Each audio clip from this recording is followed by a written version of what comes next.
Welcome back, baseball fans. Four Friends 1679 here, and at long last, we've reached the end of at least the initial project, and we're talking about the last of the big three National League franchises, the all-time San Francisco and New York Giants. If you've enjoyed my content thus far, please drop me a like, consider subscribing to the channel. The all-time teams may be done for now, but I have a lot of similar content as well as a lot of new ideas planned. I'll have a video coming shortly laying out my plan for the rest of 2026. In the meantime, for the final time, let's start with a brief history of the franchise so you understand the years and eras the players are being drawn from. The franchise was created in 1883, joining the National League out of New York. The Giants moniker was officially adopted in 1885, and they would win a pair of championships by the end of that decade. They would steadily decline through the 1890s, finishing in 10th place out of 12 at the end of that distant century. They would start the 1900s strong, however, winning the pennant in 1904, though manager John McGraw famously sat out the newly created World Series, sparing his team the potential embarrassment of losing to my Boston Americans. But would take home the championship the following year. They would remain strong, winning 3 pennants in the 1910s, adding 2 more pennants and 2 more championships in the 20s, and another championship and a pair of pennants in the 30s. From 1903 to 1938, they would finish in the cellar just 3 times. The 40s were a rough decade, as they were for a lot of teams, but they would win another pennant in 1951 by the grace of Bobby Thompson's Shot Heard Round the World, and the championship in 1954 behind some amazing fielding by a kid from Alabama named Willie Mays. Maybe you heard of him. They would slide back into mediocrity for the rest of the decade, moving out west to San Francisco in 1958. Once they found their footing, they would take home their first pennant in San Francisco in 1962, remaining strong throughout that decade and adding another in 1971 in the twilight of Willie Mays' career.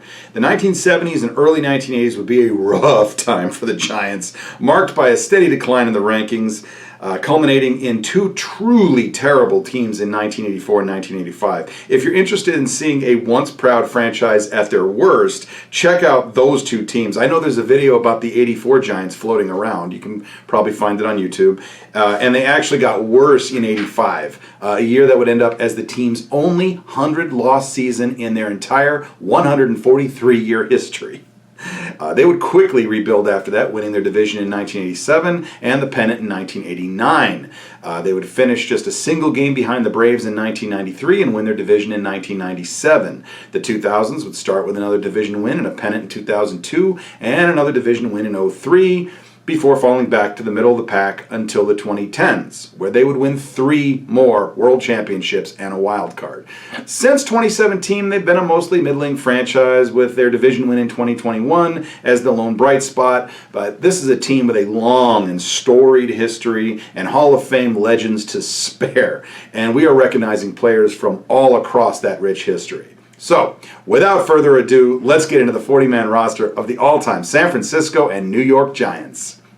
Starting off at catcher, one of the most recent stars on the roster, number 28, Buster Posey.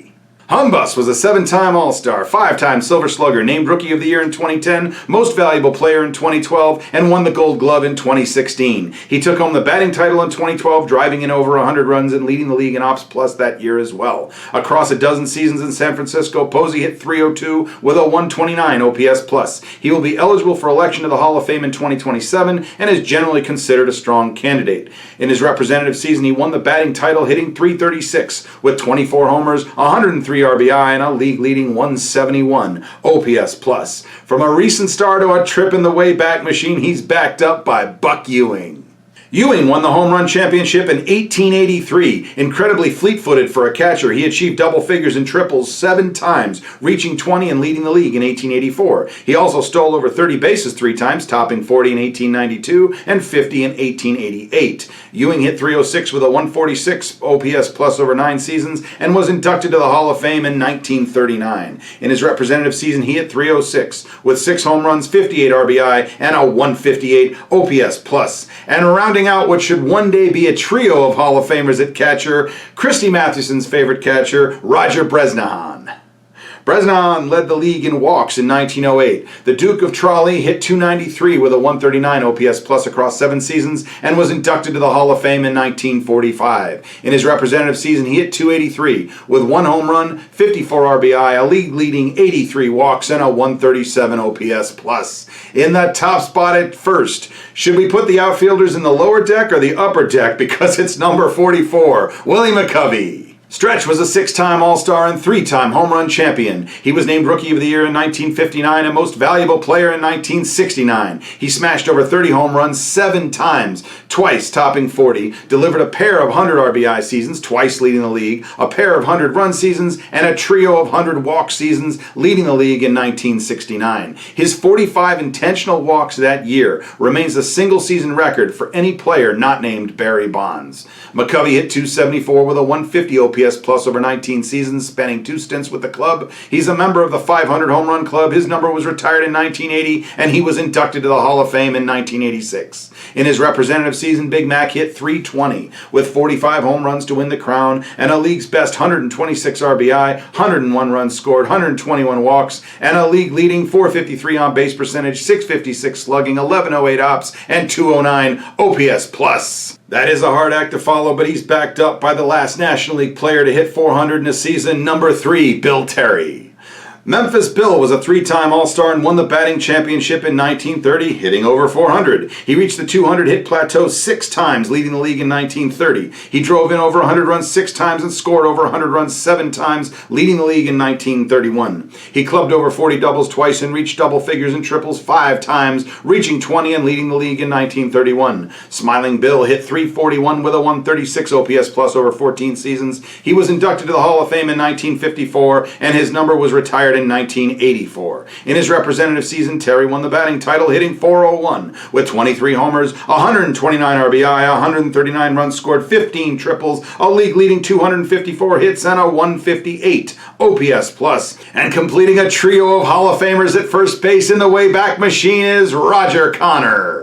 Connor won the batting championship in 1885. He delivered a trio of 100 RBI seasons, leading the league in 1889, and a total of 6 100-run seasons. He led the league in hits, total bases, and on-base percentage in 1885, stole over 40 bases in 1887, led the league in walks and ops plus in 1888, and slugging in 1889, and achieved the quadruple double 3 times. Connor hit .319 with a 161 OPS plus over his decade in New York. He retired the all-time home run leader, a record that stood until broken by Babe Ruth in 1921, and was inducted to the Hall of Fame in 1976. In his representative season, he won the batting championship, hitting .371 with 1 home run, 65 RBI, 102 runs scored, 15 triples, and a league-leading 169 hits, 225 total bases, .435 on-base percentage, and a 200 OPS plus.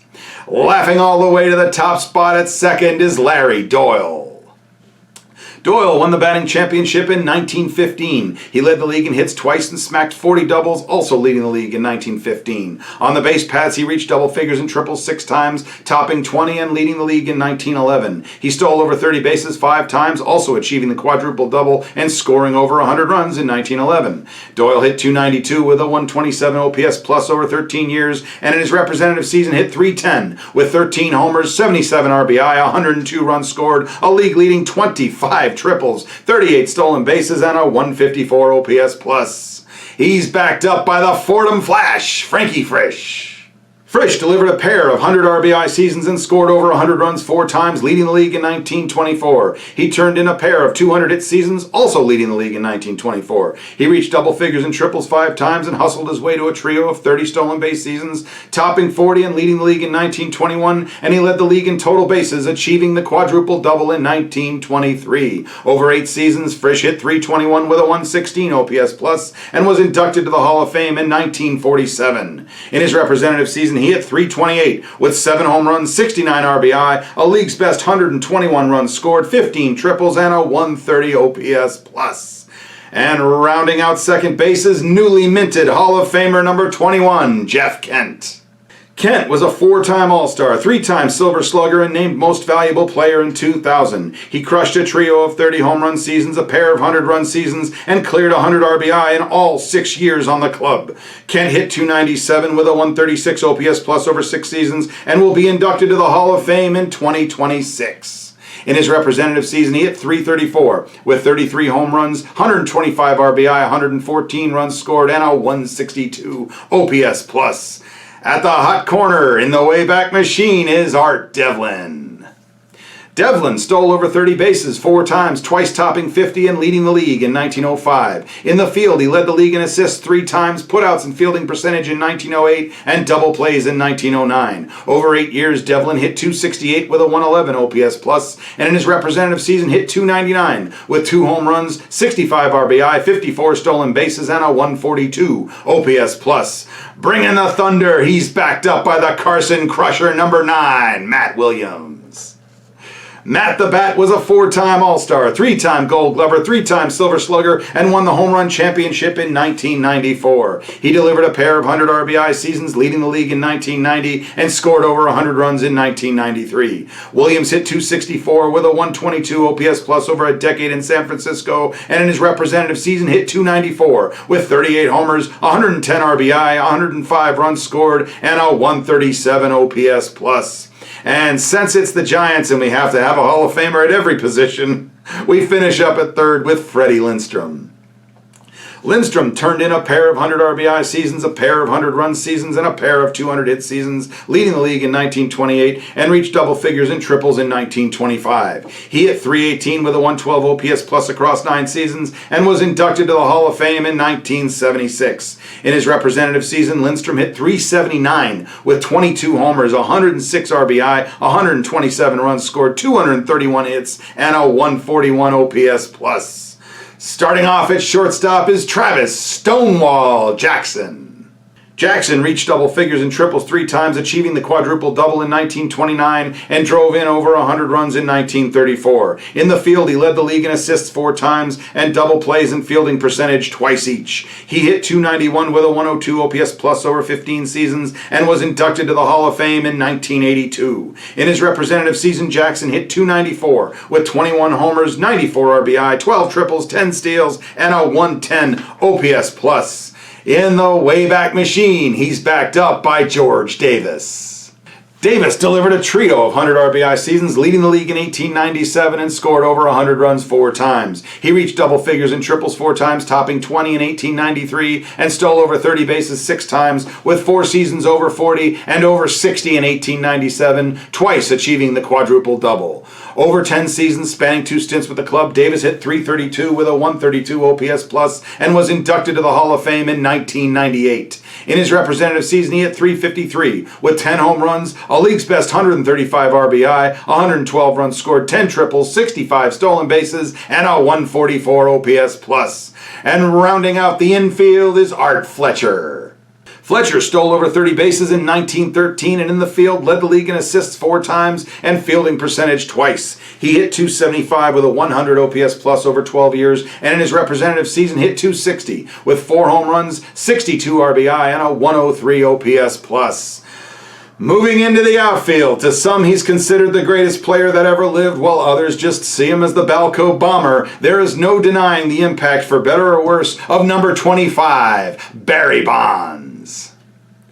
Bonds was a 12-time All-Star, 5-time Gold Glover, 9-time Silver Slugger, 2-time batting champion, 2-time home run champion, and 5-time Most Valuable Player. Bonds blasted over 30 home runs 12 times with 8 seasons over 40, clearing 70 and breaking the single-season home run record in 2001. He drove in over 100 runs 9 times, leading the league in 1993, scored over 100 runs 10 times, and drew over 100 walks 12 times, leading the league 11 times, and destroying the single-season records for both walks and intentional walks in 2004. He clubbed 40 doubles in 1998, stole over 40 bases, joining the 40-40 club in 1996, on top of a pair of 30 stolen base seasons, netting him a pair of 30-30 seasons to boot. He led the league in total bases in 1993 and topped 400 in 2001.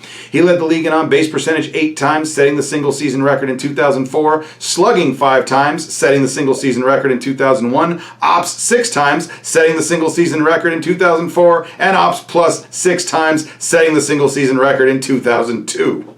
Over 15 thunderous seasons by the Bay, Bonds hit .312 with a 199 OPS plus. He's a member of the 700 home run club. His number was retired in 2018, and he retired the all-time leader in home runs, walks, intentional walks, and while I don't typically talk about it in these summaries, WAR, according to Baseball Reference. In his representative season, Bonds hit .370 to win the crown with 46 home runs, 110 RBI, 117 runs scored, and a league-leading 198 walks, 582 on base percentage, 799 slugging, 1381 ops, and a single season record 268 OPS plus. That is the hardest act in history to follow, and he's backed up by George Burns. Burns scored over 100 runs 4 times, leading the league 5 times. He stole over 30 bases 6 times, topping 45 times and 60 in 1914, leading the league twice overall. He reached double figures and triples 3 times and led the league in walks 4 times and on-base percentage in 1919. Burns hit .290 with a 124 OPS plus over 11 years, and in his representative season hit .303 with 3 home runs, 60 RBI, 10 triples, and a league-leading 100 runs and 62 stolen bases, and a 148 OPS plus. In center field is the most universally beloved player in Giants history. Say hey, it's number 24, Willie Mays. Mays was an 18-time All-Star, 12-time Gold Glover, 4-time home run champion, 2-time Most Valuable Player, named Rookie of the Year in 1951, and won the batting championship in 1954. He smashed over 30 home runs 11 times, topping 46 times and 50 twice. He drove in over 100 runs 10 times, scored over 100 runs 12 times, twice leading the league, and drew over 100 walks, leading the league in 1971. He smacked over 40 doubles in 1959, reached double figures and triples 5 times, thrice leading the league, and reaching 20 in 1957. He hustled his way to a trio of 30 stolen base seasons, reaching 40 in 1956, leading the league 4 times, achieving a pair of 30-30 seasons, and the quadruple double 4 times. He led the league in total bases 3 times, on base percentage twice, slugging and ops 5 times, and ops plus 6 times. Over 21 seasons, split between New York and San Francisco, Mays hit .304 with a 157 OPS plus. He's a member of both the 3,000 hit and 600 home run clubs. His number was retired in 1972, and he was inducted to the Hall of Fame in 1979. In his representative season, he hit .317 with 52 home runs to win the crown, 112 RBI, 118 runs scored with a league-leading 360 total bases, 398 on base percentage, 645 slugging, 1043 ops, and 185 OPS plus. Another nearly impossible act to follow, and we're getting in the Wayback Machine for George Van Haltren. Van Haltren delivered a pair of 100 RBI seasons, scored over 100 runs 7 times, reached double figures and triples 3 times, topping 20 and leading the league in 1896, and stealing over 30 bases 7 times, topping 43 times, 50 in 1897, and leading the league in 1900. He hit .321 with a 118 OPS plus over 10 years, and in his representative season hit .351 with 5 home runs, 74 RBI, 136 runs scored, a league-leading 21 triples, 39 steals, and a 138 OPS plus. And moving into right field, giving the Giants the most prolific home run hitting outfield in the league is number 4, Mel Ott. Master Melvin was an 11-time All-Star and 6-time home run champion. He smashed over 30 home runs 8 times in total, topping 40 in 1929. He delivered 900 RBI seasons, leading the league in 1934, scored over 100 runs 9 times, twice leading the league, and drew over 100 walks 9 times, leading the league 6 times. He reached double figures and triples in 1934, led the league in on-base percentage 4 times, slugging in 1936, ops twice, and ops plus 5 times. Over 22 seasons, Ott hit .304 with a 155 OPS plus. He's a member of the 500 home run club. His number was retired in 1949, and he was inducted to the Hall of Fame in 1951. In his representative season, he hit .318 with 38 home runs to win the crown, 123 RBI, 119 runs scored, a league-leading 100 walks, 424 on base percentage, and 174 OPS plus. Again, following another legend, we get into the Wayback Machine to find silent Mike Tiernan. Tiernan was a two-time home run champion. He drove in over 100 runs in 1893 and scored over 100 runs 7 times, leading the league in 1889. He reached double figures in triples 11 times, topping 20 in 1890, and stole over 30 bases 7 times, reaching 40 in 1897 and topping 53 times. In total, he achieved the quadruple double 5 times. He led the league in walks in 1889, slugging and total bases in 1890, and ops plus twice each. Tiernan hit .311 with a 138 OPS plus over 13 years, and in his representative season hit .369 with 7 home runs, 89 RBI, 132 runs scored, 16 triples, 35 stolen bases, and a 158 OPS plus. Up next, joining his son is number 25, Bobby Bonds. Bonds was a 2-time All-Star and 3-time Gold Glove winner. He mashed out a trio of 30 home run seasons and stole over 40 bases 5 times for a trio of 30 seasons. He drove in over 100 runs in 1971 and scored over 100 runs 5 times, twice leading the league. He reached both the 200-hit plateau and double figures in triples in 1970, earning him the quadruple double, and he led the league in total bases in 1973. Over 7 years, Bonds hit .273 with a 131 OPS plus, and in his representative season hit .283 with 39 homers, 96 RBI, 43 stolen bases, a league-leading 131 runs scored and 341 total bases, and a 143 OPS plus. This next player has a tragic story now too often lost to time, Ross Youngs. Youngs led the league in doubles in 1919, reached the 200-hit plateau in 1920, drove in over 100 runs in 1921, scored over 100 runs 3 times, leading the league in 1923, reached double figures in triples 5 times, and achieved the quadruple double in 1924. Pep hit .322 with a 130 OPS plus across 10 seasons before being struck down in his prime by Bright's disease and was inducted to the Hall of Fame in 1972. In his representative season, he hit .351 with 6 homers, 78 RBI, 204 hits, 14 triples, and a 159 OPS plus. And last but not least among position players, it's Jack the Ripper, number 22, Jack Clark. Clark was a 2-time All-Star. He smacked over 40 doubles in 1978, drove in over 100 runs in 1982, and hit .277 with a 134 OPS plus over 10 years. In his representative season, Clark hit .306 with 25 homers, 98 RBI, 46 doubles, and a 152 OPS plus. At the top of the pitching staff is arguably the greatest pitcher in National League history, Christy Mathewson. Matty was a 5-time ERA champion, 2-time Triple Crown winner, 13-time 20-game winner, and 3-time 30-game winner, leading the league 4 times. He delivered 5 200 strikeout seasons, leading the league 5 times. He led the league in starts and complete games twice, shutouts and whip 4 times, ERA plus 6 times, strikeouts per 9 in 1903, appearances, innings, and retroactively in saves in 1908, and winning percentage in 1909. Over 17 seasons, Mathewson delivered a 137 ERA plus. He's a member of the 300 Wins Club. He was inducted to the Hall of Fame in the inaugural class of 1936, and his numberless uniform was retired in 1988.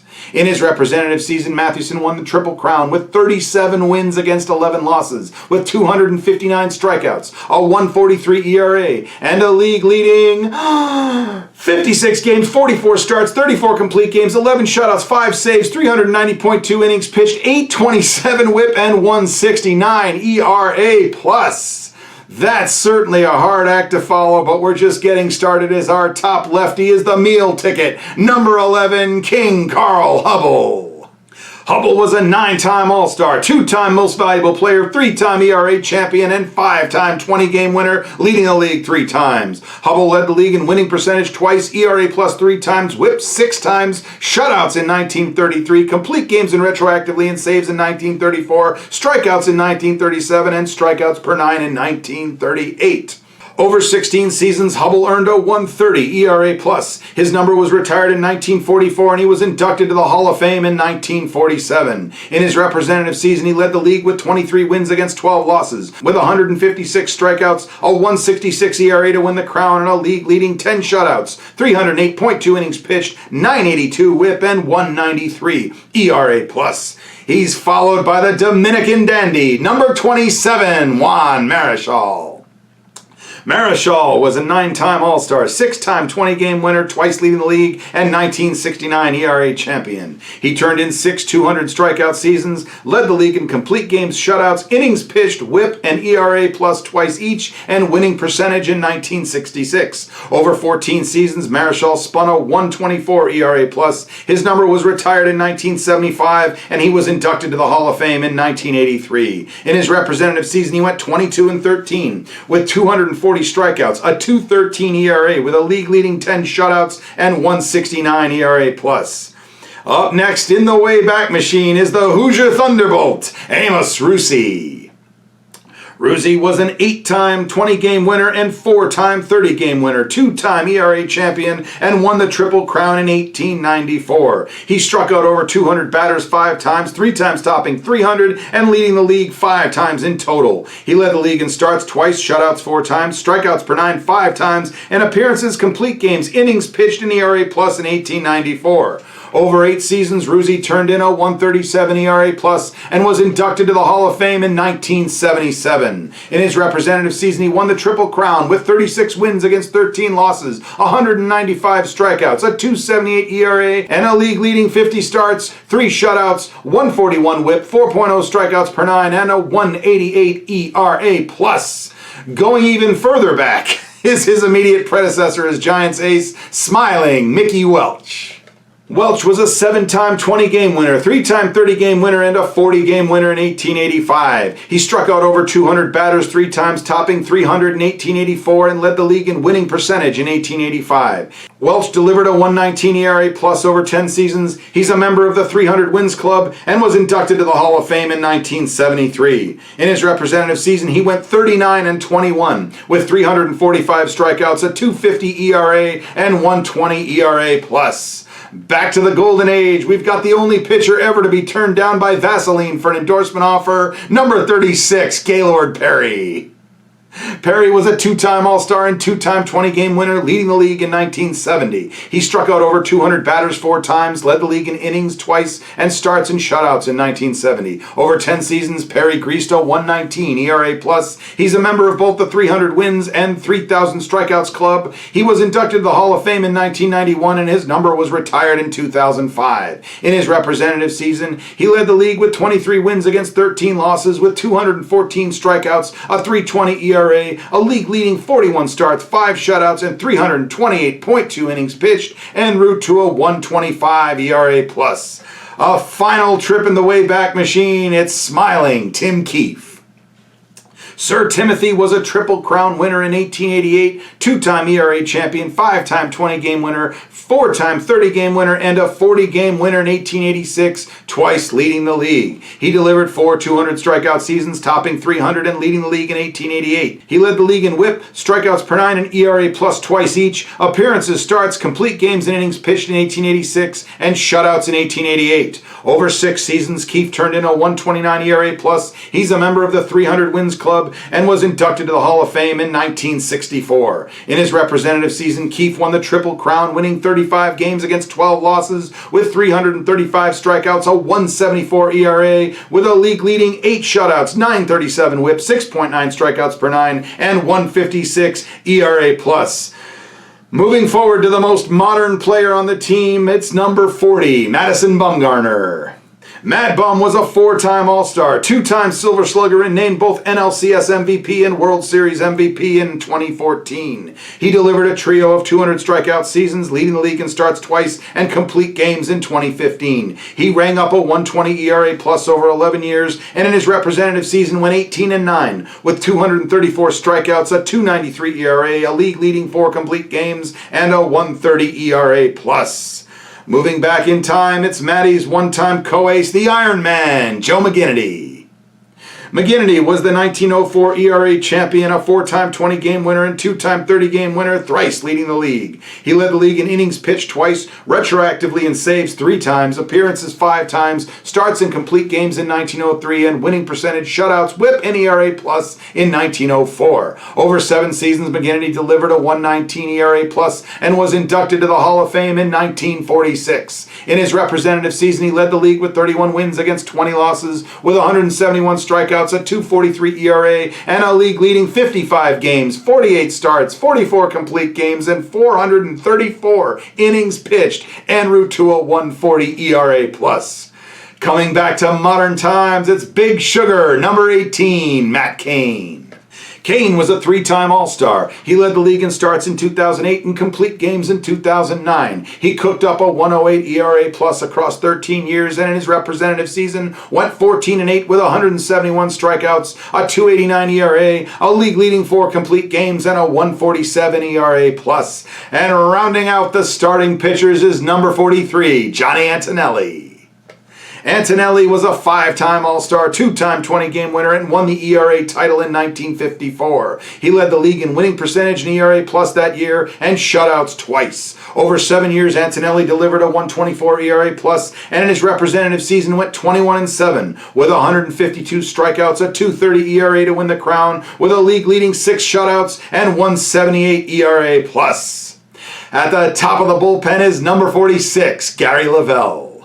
Lavelle was a 2-time All-Star who rang up a 1.28 ERA plus over 11 years. In his representative season, he went 7-7 with 20 saves, a 2.05 ERA, and 1.91 ERA plus. He's backed up by late 90s and early 2000s bullpen ace number 31, Rob Nen. Nen was a 3-time All-Star. He turned in a quartet of 40 save seasons on top of a 30 save season in 1999, leading the league in 2001. Nen delivered a 1.69 ERA plus over 5 years, and in his representative season went 7-7 with 40 saves, a 1.52 ERA, 9.47 WHIP, 11.2 strikeouts per 9, and a 2.66 ERA plus. Flying back to the golden age is the Butterfly Man, number 37, Stu Miller. Miller won the ERA title in 1958 and was named to the All-Star team in 1961. He led the league in saves that year and turned in a 1.20 ERA plus over 6 years. In his representative season, he went 14-5 with the league's best 17 saves, a 2.66 ERA, and 1.43 ERA plus. Behind him is his immediate predecessor, number 42, Marv Grissom. Grissom was named to the All-Star team in 1954. Over 7 years, he earned a 1.39 ERA plus, and in his representative season, he went 1-1 with 7 saves, a 1.56 ERA, and 2.43 ERA plus. And last but not least is El Mechon, number 54, Sergio Romo. Romo was named to the All-Star team in 2013, saving over 30 games that year. He dropped a 1.46 ERA plus over 9 years, and in his representative season went 3-1 with 1 save, a 1.50 ERA, and 2.34 ERA plus. And that's the roster. Be sure to hit me up in the comments with anyone you think got missed. For my part, honorable mentions would include Chief Myers at catcher, Will Clark and Hall of Famers Orlando Sabeda, Johnny Mize, and High Pockets Kelly at first. Wow. Robbie Thompson at second, Jim Ray Hart, Hank Thompson and Darrell Evans at third, Dick Bartell, Al Dark, and Monty Ward at short, Kevin Mitchell, JoJo Moore, and Hall of Famer Monty Irvin in left, Bobby Thompson in center, Felipe Alou in right, Larry Jansen, Tin Lincecum, and the barber Sal Magli at starting pitcher, and Hall of Famer Hoyt Wilhelm in the bullpen. In total, these all-time Giants include 21 Hall of Famers, 12 MVPs, 3 Rookies of the Year, 109 All-Star selections, 24 Gold Gloves, and 22 Silver Sluggers. They won 7 batting championships, 18 home run championships, and 15 ERA titles. So what do you think of the team that War selected? Do you think that War did a good job overall? Let me know in the comments. Be sure to like and subscribe. Stay tuned for upcoming content. And once we start thawing out again, I hope to see you at the ballpark.